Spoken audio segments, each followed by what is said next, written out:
So,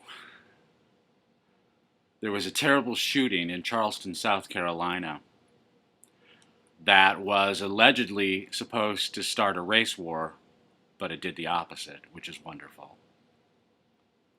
And in the immediate aftermath, there was a whole lot of loose talk about gun control, as there always is when a crazy person shoots someplace up. But it turns out that the gunmen, the crazed gunmen, had obeyed all of the idiot laws that are allegedly supposed to prevent him from existing. And meanwhile, the victims were ultimately the victims of a gun-free zone.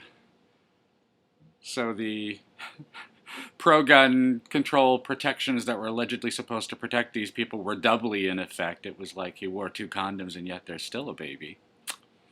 Guess what?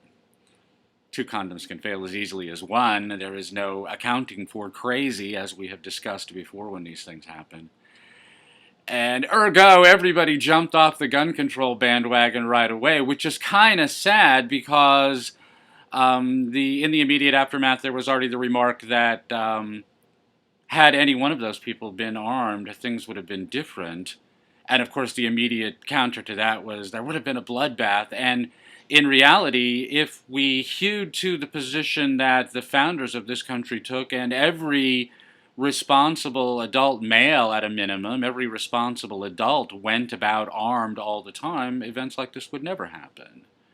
There is no accounting for crazy, so there is still the possibility that some mad dog could go mad all at once and have to be put down, and there might be ancillary damage as a result of that to people or property. That can happen. Bad things can happen. The universe where bad things cannot happen is not this one.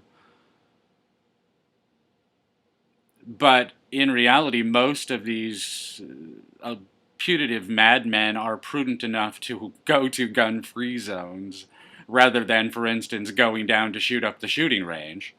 This is what we could expect from someone who is genuinely mad, is to go shoot up the shooting range. That never happens. Instead, they go to gun-free zones like schools and churches.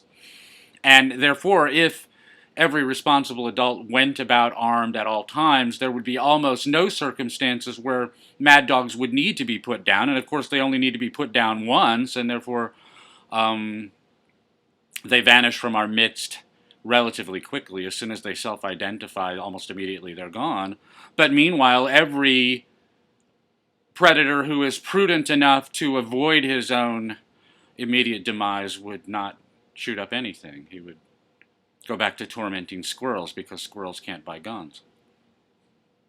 But in any case, the debate immediately transmogrified into a cargo cult against the Confederate flag, because guns don't kill people, flags kill people. And the progenitors of the original cargo cults did not mount a protest, but they should, because they're having their Mau Mau games stolen. And the Native Americans should, in their turn, protest all of these cargo cultists, because they can rightfully and truthfully claim that we were cargo cultists before there were any cargo cults. And that was proved this week in the news also, when allegedly educated people, sophisticated modern people, engaged in rain dances. They're rain dancing for rain in California, and they're rain dancing for the end of Confederate symbolism in South Carolina and other parts of the American South. They're going to tear down every monument to American history as a way of proving that they are superior to those Islamic terrorists who are tearing down every evidence of Roman history in the Middle East right now. All of this is wonderfully absurd, just amazingly funny. I mean, tragic, obviously. This is black humor. This is not any kind of benevolent humor. To the contrary, this is malady. We are witnessing the malady of a civil society destroying itself, comically and yet very tragically. And therefore, the same thing for a rational person to do is to ignore it all. To the extent that you are aware of it, you're aware of it. To the extent that you can mock it to your own amusement, I suppose there is some benefit to be had from that dark delicacy, but in the long run, it serves no interest of yours whatever to focus over much on these tragic circumstances. And to the contrary, the most important thing for you to do is to invoke the sixth and seventh rules of the Church of Splendor, which we are taking up today. The sixth rule is keep your own counsel. This is what you must do, especially now. You must do it all the time, but when the echo chamber chorus of you must think this way, you must behave that way becomes a cacophony, when it becomes almost impossible to think, that is when you must most think for yourself. We are certainly in that circumstance right now. This is a bandwagon. It is a cargo cult bandwagon, and you may have your doubts about where this came from. I have no doubts whatever. This is a Marxist bandwagon. There is no reasonable way to doubt where it is destined, where it is headed. We know for sure where it is headed. It is headed to the concentration camps. It is headed to the death camps. It is headed to the gas chambers, to the crematoria, to the mass graves, because this is where every Marxist bandwagon ends up. It is sad to see the dupes in this parade are racial minorities and homosexuals, because these, of course, will be the very first victims of the crematoria. The very first residents of the mass graves will be racial minorities and homosexuals. This is always the case. They are happy to dance at the front of the parade screaming, divide and conquer, and they don't hear the jackbooted thugs behind them marching to the tune of unite and rule, unite and rule. When it comes time to unite and rule, people who have been on the throwing end of the under the bus will find themselves being thrown under the bus instead. And the rational thing for you to do is to ignore it all, to keep your own counsel, to listen to whatever you choose to listen to, but to choose in your own behalf. There is no other way to choose, actually, but you can argue to yourself that you're choosing some other way, and this is an error. And the reason that it is an error is found in the seventh rule of the Church of Splendor, which is look out for your own. I've been using that particular phrase, look out for your own, since I wrote a story in the mid-90s. It's called The Desperation Waltz, and it is a big tableau. It's a little miniature movie, a lot of different stories going on all at once, trying to take in all of the urban country phenomenon, the country bar in the big city, and everything that it portends. But the story turns on that idea, look out for your own, and it's really a way of understanding the difference between near and far in your hierarchy of moral values. That everything that I preach at the Church of Splendor is about a very near hierarchy of values. We start with you, with your own self, with the idea of yourself that you create in your mind over time, from the time of your birth till, practically speaking, the time of your death. You're working on that one idea. This is the most important idea in your life by far. It is your highest value. Necessarily so, inescapably so. You can yell at this fact all you want, but you can't change it. And because of that, all of your other values are valuable to you in proportion to their nearness to yourself, to that idea. That the nearer the idea is to you, the more dear it is to you, the more valuable it is to you, the more worthy of pursuit it is, and the greater its value in trade. There are more things that you are willing to trade away to lose access to in order to hang on to that value. And here again, yourself is obviously your highest value in that easy to understand metric. There is nothing or almost nothing that you wouldn't trade away in order to stay alive, in order to remain alive as yourself. Your spouse is second in that hierarchy. Your children are third. Your home, your parents, your close family, your close friends, your work, your possessions, your avocations, your hobbies and vacations, all of those things are valuable to you as they are near to you. The nearer they are to you, the more they are uppermost in your mind, the more time you spend thinking about those particular values, the more important they are to you, the nearer they are to you, the dearer they are to you, the dearer they are to you, the more important they are to you. And the more important they are to you, the more valuable they are to you. And you can measure the utility, I suppose, the moral utility of a moral philosophy by its hierarchy in terms of nearness and farness from your actual interests, from the actual interests of yourself.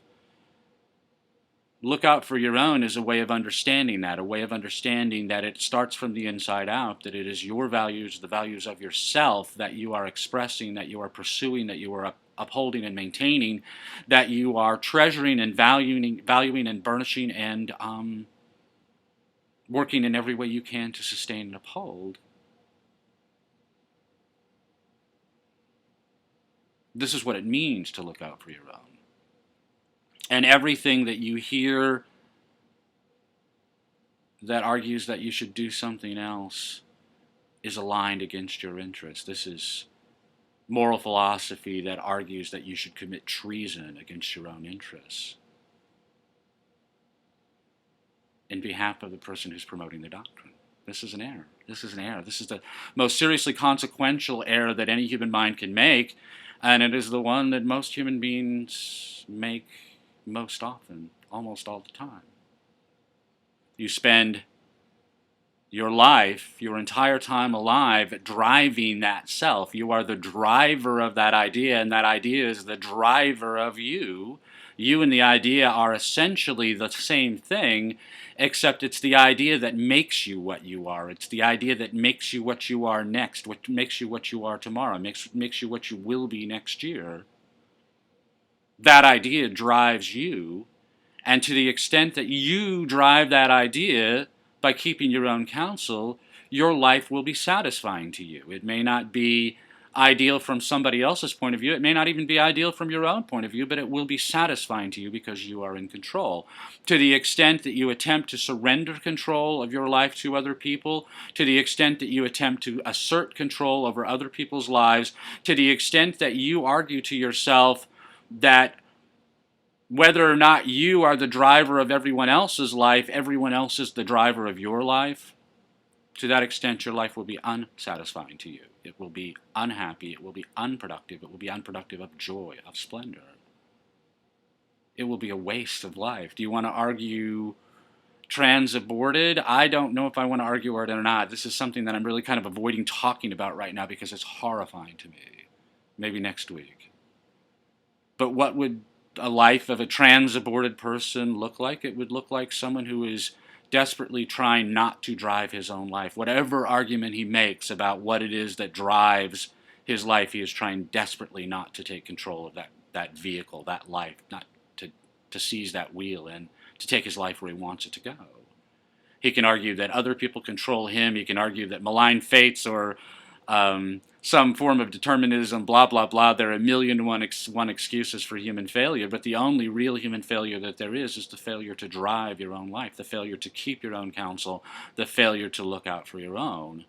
And as the world natters on ceaselessly, insanely about one cargo cult after the next, which you are either obliged to salute or obliged to denounce, but never permitted to think about or talk about, never permitted to understand all the way through, as all of that is going on all around you, at some point you turn off the idiot box, you keep your own counsel, and you look out for your own. This is the Church of Splendor. Atheist, egoist, anarchist, secular, ecumenical, emphatically pro-marriage, emphatically pro-family, emphatically pro-liberty, where liberty is understood to be the rational behavior of self-responsible adults, each of whom is armed to the teeth and prepared to defend his values to the death if necessary. Yeah, it's that kind of church. It's like no church you've ever been to, no church you've ever heard about. So here are the 7 rules in order. I'll read them one by one. I'm not going to explicate them now. If you want to find out what each one of them means. Go back through the archives of the church. I've talked about them all individually in the past, but these are the 7 rules. Number 1, I don't go to your church. Number 2, I am not arguing with you. Number 3, don't be an asshole. Number 4, butthurt is not contagious. Number 5, never play the other man's game. Number 6, keep your own counsel.